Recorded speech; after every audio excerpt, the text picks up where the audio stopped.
Lo que quieras. Bueno, Enan, para mí, ya te lo he dicho cuando nos hemos visto la primera vez, para mí como alemana siempre es como súper especial tener contacto con judíos porque casi durante mi infancia y juventud no he tenido solamente a través de unas prácticas en un periódico en Nueva York y siempre me entra, no sé, un sentimiento de mucho, no puedo describirlo, pero de culpabilidad, no puedo evitarlo, aunque aquí en España siempre me dicen que no hay que tenerlo y es algo que mi generación creo que lo tenemos. Aún así, para nosotros o para mí, lo del gobierno de Israel siempre ha sido algo diferente. ¿Cómo ha sido para ti el 7 de octubre? ¿Cómo lo has Ujú. vivido tú? ¿Y cómo, qué ha cambiado para ti? Cambiar cambió todo. Eh, Desde el punto o sea, te respondo de atrás para adelante. O sea, cambió todo porque empecé a entender la Alemania del 33, ¿sí? La Alemania del 37. Si bien lo que decías, tu generación tiene una sensación de culpabilidad de la cual no es responsable, porque ni habían nacido cuando pasó o todo lo que ocurrió durante la Alemania nazi. Pero lo importante es tener memoria, no culpa. Eh, ¿Y por qué me remite a eso? Porque cuando en Alemania y luego se fue expandiendo por el resto de toda Europa, eh, porque no solamente Alemania, Alemania pagó las culpas de ser el ejecutante de las cosas, pero hay países que han sido más virulentamente antisemitas y colaboracionistas que los alemanes y nunca purgaron sus culpas por considerarse víctimas. Muy pocos gritaban. Algunos, la mayoría, permanecía totalmente pasiva y un grupo importante apoyaba.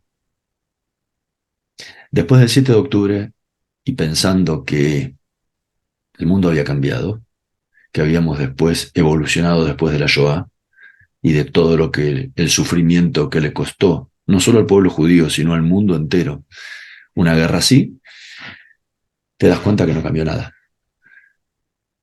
Y el mundo, unos pocos gritan, la mayoría permanece pasivo, hasta justificando, y a otra parte sale virulentamente a decir que está bien y que se queda. Perdona, perdona, que claro que estáis viviendo este conflicto desde el día uno, ¿no? El día uno de la creación em, de Israel, del Estado israelí, se ha vivido de una manera. Dentro quizás se ha sentido seguro, pero se sabía fuera están muchos enemigos, ¿no? Em, ¿Cómo se puede solucionar este problema? Claro, en el lado de los palestinos también sienten esto y hay poderes, quizás en los dos lados, quizás más en el lado árabe o islámico, que están forzando esos pensamientos. ¿Qué solución hay? Porque al final lo único que yo veo es lo que yo practico también para mí mismo, para entender, realmente estar siempre abierto a escuchar al otro y aunque sus ideas son totalmente diferentes a las mías y sus creencias. Eh, Muchas cuestiones, o sea, no hay otra solución que no sean dos estados, pero dos estados comandados por, con ideas de estado, o sea, con ideas de un país, de manejar un país, y eso implica respetar a sus vecinos. Israel ha firmado la paz con todo aquel que ha querido firmarla. O sea, no es un país que haya sido anti-paz. Desde el primer Mm, día lo fue. y la ha firmado con Egipto, la ha firmado con Jordania, me voy a olvidar alguno en el camino. La ha firmado justamente con la autoridad palestina en los 90, la ha firmado últimamente con los Emiratos, con Bahrein, con Marruecos, o sea, con un montón de Ya, países, ¿sí? ya, Y se han intentado muchas soluciones, o sea, desde el primer día es de la cierto. partición de Palestina, se han intentado muchísimas soluciones. Pero acá creo que estamos viendo el problema como algo, como ver cómo resolvemos el problema de un grano cuando tenemos un sarpullido completo. Entonces, el problema no es el grano que tengo aquí, es el sarpullido. Y el problema no es entre los israelíes y los palestinos. Acá hay una cuestión geopolítica, religiosa y de política muy fuerte. O sea, los israelíes y los palestinos son los inútiles útiles, no son la causa del problema. Acá tenés una guerra entre chiitas y sunitas impresionantemente grande en todo el Medio Ya, Oriente. Entonces, este ataque del 7 de octubre está totalmente relacionado con la certera posibilidad de que Arabia Saudí firmara un acuerdo de paz con Israel y relaciones bilaterales. E Irán no lo quería permitir. Entonces el fogoneo de este 7 de octubre era boicotear eso. Pero los saudíes dijeron claramente, todo sigue en el mismo lugar. Y cuando te muestra una cosa así, cuando la postura saudí fue siempre muy crítica, es porque acá hay otra cosa por detrás. Por eso los Hutus están atacando desde Yemen, también que fueron los grandes desestabilizadores de los saudíes. O sea, estamos viendo una cuestión interna del Islam, que Irán no es un país, Irán es un imperio, y lo fue siempre. Su mentalidad es imperialista, tan imperialista como lo es Rusia y como lo es Estados Unidos. Son imperialistas, y su imperio y su centro de control tiene que ver con el Medio Oriente. No busca controlar Japón, Irán, ni el sur de África. Su lugar de injerencia es el Medio Oriente. Y el otro gran imperio que también quiere controlar Medio Oriente es Turquía. Entonces ahí hay una batalla de pujas internas que llevan a querer mostrar quién tiene el control por sobre los otros. Y los saudíes tienen esa puja también de poder, si bien no son diferentes las cuestiones. Y eso es un problema muy grande. Ya lo dijo Huntington en su momento, que hay un choque de civilizaciones. O sea, entre el mundo musulmán y el mundo cristiano. El avance constante del mundo cristiano, del mundo musulmán hacia Europa, es impresionantemente grande. Y el primer bastión que hay que barrer es Israel. Y claro, el gobierno alemán tiene un problema porque la extrema derecha en Alemania dice exactamente lo que dices tú. Es que la extrema derecha en Alemania ya no es antisemita. Uh -huh. Son islamófobos y es un, claro, yo lo veo las dos cosas y no quiero que se persigue nadie, ni judíos, ni árabes, ni mujeres, Ni ni nadie, hombres, ni menos nadie. discapacitados. Y realmente veo que todos los problemas del mundo ahora quizás es lo que nuestro castigo como alemanes se encuentran ahora en Alemania. Se está hundiendo todo, la economía, la sociedad, la política, porque hemos acogido, ¿no? Hemos acogido y acogido culturas, no sabíamos integrales, y ahora este conflicto que hay entre Israel y los palestinos lo vivimos directamente con todos sus peligros para la comunidad judía y también para los palestinos. Ahí. Mira, estoy de acuerdo. Como argentino, estoy acostumbrado a vivir en una sociedad que se ha dedicado a recibir, y más que nada mi ciudad, Buenos Aires, pero en general en todo el país, millones y millones y millones de inmigrantes. ¿Sí? De europea, en general nunca lo estuvo, porque fueron culturas que tenían tradiciones centenarias, milenarias. ¿sí? Porque fueron pueblos que vivieron en ese lugar durante... En Argentina, más allá de toda la matanza que hubo de los pueblos originarios, la mayoría es una población europea que fue llegando, entonces es un poquito, nadie era de ningún lugar. O sea, si buscabas un argentino puro que tuviera 300 años viviendo la familia en el país, no encontraba tres. Si rascas en tu familia, seguramente tenías familiares por 600 años viviendo en Alemania. Entonces, esas culturas, cuando tienen otras culturas que están llegando, sienten, y especialmente lo que vos decís en la parte de la ultraderecha, sienten el miedo a perder sus costumbres. La presión de esa exigencia a decir, no, tú tienes que cambiar, no yo. Los inmigrantes en Argentina se Bien. adaptaban y se fusionaban entre sí y creaban una nueva sociedad. Los países europeos lo que están viendo es atacadas sus costumbres. Entonces, lamentablemente, y aparte con una virulencia y atentados que se han generado en diferentes países de Europa, provenientes de cuestiones internas. Ya no era que venía, como en el caso de Argentina, que vino Hezbollah a hacer un atentado en Argentina. No, las células ya eran internas. Estados Unidos es como Argentina, está acostumbrado a haber recibido millones y millones y millones de inmigrantes, donde el ser estadounidense o el ser argentino se forjó en base a la migración. Pues lo único bonito de todo esto es, de todo lo que ha pasado, lo único bonito para mí es que Alemania hoy es diferente. Y creo que realmente es diferente en muchas, y es increíble el cambio que se ha hecho. Entonces yo creo que sí es posible superar también este odio y hemos estado a punto, ¿no? Con Arabia Saudí firmando, joder, con Arabia Saudí, ¿no? Firmando un acuerdo de paz y con Marruecos, que me han sorprendido también mucho. Creo que se puede retomar. ¿Tú no crees después de esta guerra se puede retomar?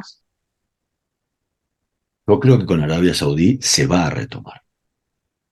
O sea, los árabes Sí. han sido muy claros durante todo este conflicto. Todos siguen en el mismo Ajá. lugar que lo dejamos. ¿Sí? Ok. Todos tienen muy en claro que este es el momento y que esto es una lección contra Hamas y que hay que terminar con el terrorismo, que el terrorismo no puede triunfar. Lamentablemente, Hamas utiliza la población civil como un escudo para defenderse. Se esconden ellos en los túneles, pero la población civil la dejan arriba. Y si uno cuidara a su población, irían todos a los búnkers, irían todos a los túneles. Pero ellos no quieren eso. Ellos quieren la destrucción. No le importa el costo de la vida humana de quien sea. Entonces, creo que todos están esperando la erradicación de Hamas. No va a ser total porque sus líderes viven en el exterior, pero por lo menos operativamente que ya no pueda existir. Ojalá, o sea, la salida va a ser muy difícil.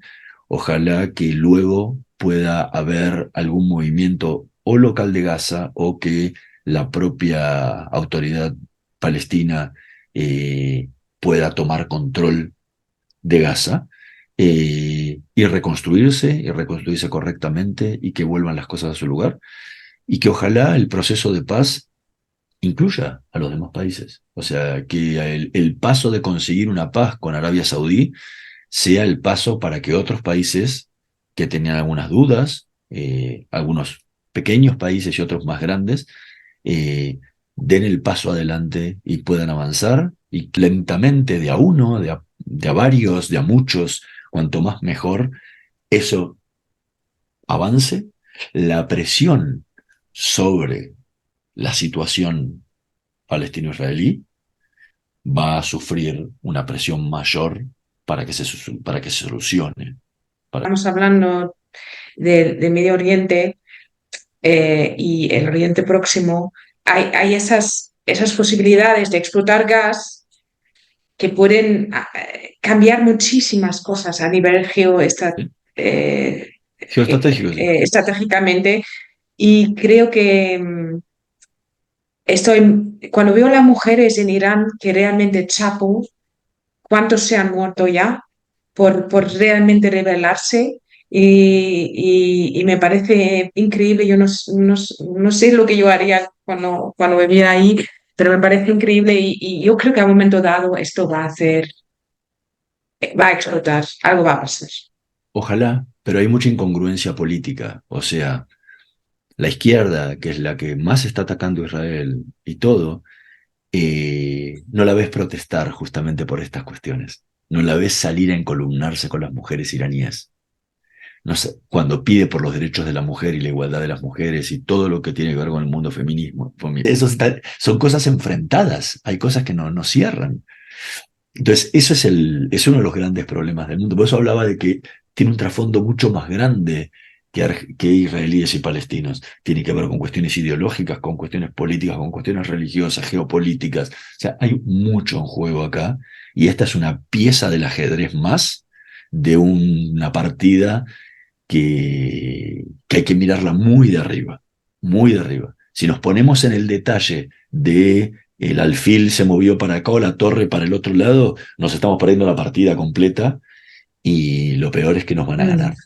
Ya, ya, ya. Eh, Bueno, por último, dinos, ¿cuándo se va a acabar la guerra? ¿Qué piensas tú? ¿Qué se discute en los círculos es muy difícil. judíos sobre ese tema? ¿Se sabe algo de...? Israel no está acostumbrado a guerras largas. Ninguna de todas las guerras que combatió en su historia fueron largas. La del 48 fue corta, la del 57 fue corta, la del 67 fue corta, 73 fue corta, 82 fue corta. O sea, siempre fueron cortas, un par de meses. Esta va a llevar tiempo y la realidad es que la economía israelí no aguanta una guerra muy larga. No es una economía. Todos piensan que estamos hablando de Estados Unidos. No lo es. O sea, tener 300.000 reservistas movilizados son 300.000 personas en una población de 7 millones de personas es un montón, y joven, es mano de obra de trabajo, o sea, hay que reemplazarla, o sea, lo que implica los gastos de llevar una guerra adelante es muy fuerte. Entonces, eso es una presión muy grande para que la velocidad de lo que está haciendo sea lo más rápido posible, porque aguantar todo eso, incluso quedarse en Gaza hasta estabilizarla, implica también un gasto muy grande para Israel. Entonces, no creo que sea una cuestión que vaya a durar muchísimo tiempo. Esperemos que termine cuanto antes y que te decís cuándo va a terminar, creo que ni el propio jefe de Estado Mayor del ejército israelí lo sabe. Nadie tiene esa fecha. No, nadie, ni quiero, ni nadie se ha puesto una meta. De decir, bueno, al 31 de diciembre terminamos. Bueno, ya están hablando de lo que se debe hacer después. Netanyahu está Bueno, empezando ese es debate. que el problema grande y por lo que se tardó para entrar fue, el problema no es entrar, sino cómo salir. Y entonces Ya. ese es el eje central de ver cómo se, que es lo que hablábamos antes. ¿Quién se va a hacer cargo de Gaza? Porque si vuelve jamás, estamos en el mismo lugar que antes. ¿Y él va a sobrevivir, Netanyahu? También es la otra duda. ¿Qué va a pasar con la posguerra israelí cuando todas esas internas y peleas que existían antes de la guerra, bueno, vuelvan a, ya está, una vez que termine la guerra, volvemos a la realidad. ¿Qué va a pasar a partir de ahí? No lo sé, también dependerá cómo salga, el costo de salida, todo, o sea, va a depender de muchísimas cosas, la Mm. situación en la que está Israel, económica, financiera, mucho. O sea, seguramente va a haber un cambio, no sé si va a caer su gobierno o si va a caer y como sistema parlamentario va a volver a ganar, o no lo sé, es muy difícil Mm. saberlo, porque vuelvo, tampoco sabemos cuándo va a pasar eso. Ya, ya. Bueno, muchísimas gracias, Enan. Bueno, un beso. Chao, Enan. Chao, Nos chao. vemos. Chao, chao.